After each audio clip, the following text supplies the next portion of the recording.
ada atau tidak adanya pernyataan itu memang sudah clear ya ke Prabowo Gibran. Tapi pertanyaannya kenapa harus ditunjukkan? Itu kan bisa ditunjukkan di kotak suara. Kenapa harus ditunjukkan di tempat umum, di pangkalan militer, dibiayai APBN, acara kenegaraan, Bang Hasan? Ini pertanyaannya salahkan wartawan yang bertanya itu.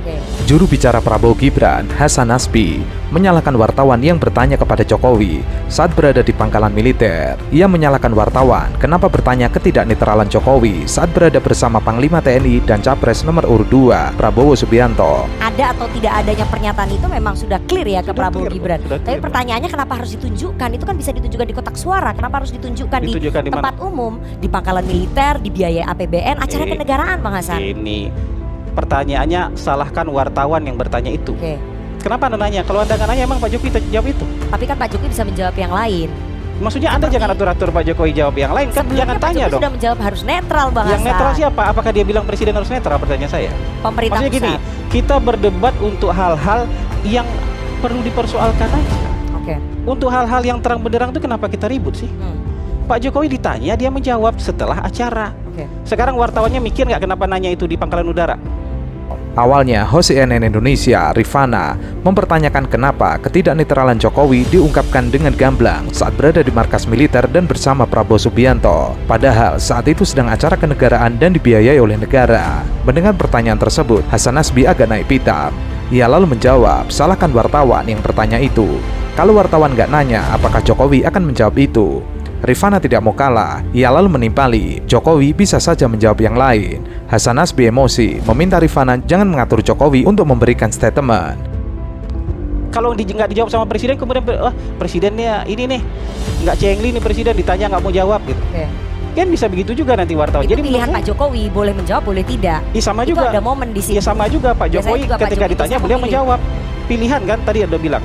Pilihan Pak Jokowi boleh menjawab boleh tidak. Pak Jokowi menjawab itu kan pilihan dia. Hasan Nasbi lalu mengatakan, berdebat untuk soal yang dipersoalkan saja. Itu salahnya wartawan tidak mikir saat bertanya demikian. Kalau nanti tidak dijawab, nanti wartawan bilang Jokowi nggak cengli. Ia lalu mengatakan, pilihan Jokowi mau menjawab atau tidak, itu urusan Jokowi. Kecuali Jokowi berpidato, itu bisa menjadi masalah. Tapi sekarang Jokowi belum menggunakan haknya untuk berkampanye. Tapi sudah pasti 100% Jokowi mendukung Prabowo. Pilihan jawabannya pun kecuali Pak Jokowi pidato, kan? Kecuali Pak Jokowi pidato di acara resmi kenegaraan terus bilang, ini boleh loh gitu misalnya. Saya mau kampanye loh misalnya gitu. Tapi perlu dicatat juga sampai sekarang Pak Jokowi belum menggunakan haknya. Saya bicara menggunakan haknya untuk berkampanye. Karena buat saya sudah kristal clear kok. Sudah clear. Jadi Pak Jokowi nggak akan kampanye untuk Prabowo Gibran? Saya yakin nggak akan kampanye. Nggak akan kampanye dan nggak akan cuti juga? Nggak akan cuti. Tapi kunker jalan terus? Nggak apa-apa kan kunker. Baik. Saya mau ke Bang Ciko. Sementara itu, pengamat militer Koni Rahakundini mengomentari jawaban Jokowi tentang ketidaknetralan presiden. Ia menduga pertanyaan tersebut sudah direncanakan. Salah satunya untuk pengalihan isu etik Gibran Rakabuming Raka saat debat Cawapres. Usai Jokowi memberikan statement tentang ketidaknetralan presiden, isu tersebut langsung reda. Ngomong apa aja gitu jadi oke. Tapi kenapa mesti di depan tentara? Itu buat aku tuh ada yang salah. Nggak boleh. Menurut aku bicara di depan dengan background tentara itu kan gini loh, kita tuh orang-orang kita nih seolah-olah bisa baca pesan yang sedang dikirim kepada, jangan ngomong di level kita ya, ngisim kepada rakyat yang lain yang, wih berarti tentara udah di belakang presiden. Kenapa nggak ngomong sekali depannya kan dia panglima tertinggi. Justru karena panglima tertinggi itu dia nggak boleh. Di sini kan cuma ngomong sebagai presiden. Dia lupa bahwa dia sebagai panglima tertinggi.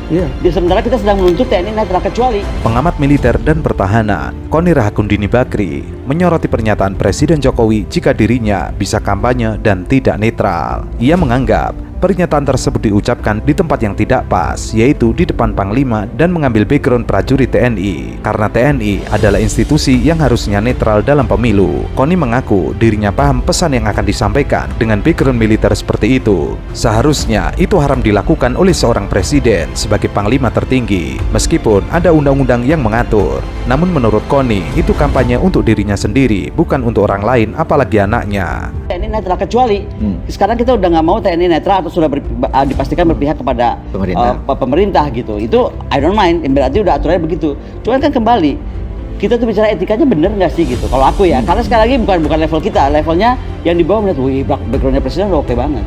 Nah itu satu. Itu yang ibu pertanyakan ya? Iya itu yang aku pertanyakan. Kenapa mesti di situ gitu loh? Ya kan ngomongnya dengan panglima pakai bintang 4-nya, dengan Pak Menhan di sebelah kiri mengangguk-angguk aja gitu kan. Panglima jadi gimana kan, jadi bingung ini tuh gitu. Artinya, hal itu boleh dilakukan saat presiden maju lagi menjadi calon presiden untuk kedua kalinya. Hal ini menurutnya sangat ironi, lantaran negara ingin TNI mengambil posisi netral, kecuali rakyat Indonesia meminta agar aturan diubah menjadi TNI tidak harus netral, diperbolehkan memihak kepada salah satu calon. Aku tuh yang paling aku kaget tuh adalah kita baru beredar tadi lah. Bayangkan di belakangnya backgroundnya adalah semua angkatan udara pakai baju pesawat angkatan udara Kita hijau. episode 2 nih Bu. Terus gue heran ya, Okay. sebelahnya Panglima, sebelahnya Menhan, dia pakai baju bomber lah, semacam bomber lah, ya kan. Kemudian di belakang backgroundnya tuh semua angkatan gitu ya, udara. Lalu ngomong bahwa presiden boleh berpolitik. Itu boleh kalau memang baca dari ini Pak, baiknya Pak Helmi kan. Boleh, Kali ini kita dikasih dasar hukum loh, presiden bisa berpihak katanya. Dan dia hak melaksanakan kampanye untuk dirinya kalau dia running lagi. Oke. Tapi kalau sekarang hak kampanye untuk dorong anaknya, Lebih atau- boleh lagi. Sementara itu, juru bicara Anies Baswedan mengatakan, deklarasi presiden yang mengatakan ia tidak harus netral dan boleh berkampanye untuk paslon tertentu, menurutnya mencederai demokrasi, atau bisa menjadi pertanda bahwa presiden sedang panik karena skenario yang sudah dilakukan tidak berhasil. Akhirnya presiden harus turun tangan dan mendeklar bahwa ia memilih calon tertentu. Deklarasi Pak Presiden bahwa Presiden bisa kampanye dan berpihak, saya kira ini satu hal yang kira-kira jangan-jangan Mas Daniel panik nih, kira-kira begitu. Kepanikan tersendiri sampai Pak Presiden turun tangan, mungkin skenario berbagai hal nggak jalan. Di saat yang sama waktu tinggal 20 hari, kira-kira gitu. Nah, Ia meminta semua pihak agar melakukan kritik keras karena presiden harusnya menjadi negarawan. Hal itu yang membuatnya sedih karena demokrasi Indonesia saat ini sudah pada titik nadir. model begini kita perlu kritik keras. Level presiden saya kira semestinya harus menjadi negarawan yang berposisi sebagai negarawan, tidak terjebak pada kepentingan yang sangat pragmatis. Jadi saya sangat sedih betul memang. Politik kita pada titik nadir di mana semua dilanggar, termasuk posisi yang semestinya sebagai negarawan. Malah merendahkan diri menjadi partisan dan semestinya tidak perlu diucapkan. Hal yang sama juga diungkapkan oleh juru bicara Anies Baswedan Mohaimin Iskandar yang lain, yaitu Jazilul Fawaid. Ia menilai ada tanda kepanikan dari seorang presiden, sehingga ia menyatakan akan berpihak dan kampanye di Pilpres 2024. Ia meyakini keberpihakan Presiden Jokowi tidak akan membuat gentar pasangan Capres-Cawapres Anies Baswedan dan Mohaimin Iskandar. Secara normatif, semua sudah tahu aturan, tapi pernyataan itu menunjukkan tanda kepanikan. Bagi pasangan Amin, kami berpihak kepada rakyat, beraliansi kepada rakyat. Kami minta semuanya untuk pukul kentongan, membangunkan kesadaran, menyelamatkan demokrasi dan menyelamatkan pemilu dari kecurangan. Hasil dari hilirisasi penting juga dijawab. Yang jelas hari ini itu yang jelas hilirisasi politik yang ada. Ya Gibran itu hasilnya. Hilirisasi politik itu Gibran itu dengan melanggar etika. Menurut saya itu penting disampaikan ke publik sebelum memimpin 270 juta penduduk Indonesia. Jangan sampai orang yang dalam tanda kutip cacat dan kemudian ditunjukkan dalam debat. Cacat susila menurut saya itu.